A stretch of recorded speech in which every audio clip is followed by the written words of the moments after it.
Hi friends, doctor మూర్తి plant వరల్డ్కి స్వాగతం. ఇది చూస్తున్నారు కదా, మేళ తాళాలతో జరుగుతున్నటువంటి ఒక సాంప్రదాయ తెలుగు పెళ్లి.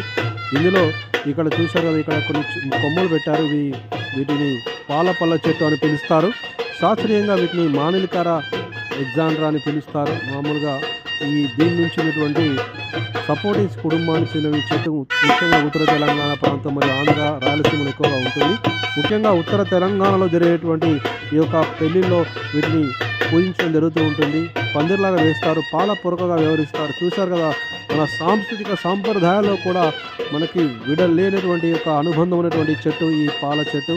ఈ రకంగా చూసినట్లయితే మన తెలుగు సాంప్రదాయాల్లో, పండగల్లో మరి పెళ్లిలో కూడా చెట్లు విడదీయడానికి అనుబంధం ఉంది. ఇక్కడ మీకు ఈ చెట్టును పరిచయం చేశాను. ఈ చెట్టు ఈ పళ్ళు కాస్తాయి. ఈ పళ్ళను తినడం వల్ల మన చిగులు కానీ పళ్ళు కానీ గట్టిపడతాయి. చాలా ఔషధ గుణాలు ఉన్నటువంటి టానిన్స్ కానీ అవన్నీ కూడా ఉంటాయి. మంచి యాంటీ ఆక్సిడెంట్స్ ఉన్నటువంటి పాల పళ్ళ చెట్లు మీకు ఇక్కడ దొరుకుతాయి. చూడండి, ఈ పాల పళ్ళను ఎండాకాలంలో తిని ఆనందించండి. Thank you for watching doctor Murthy plant world.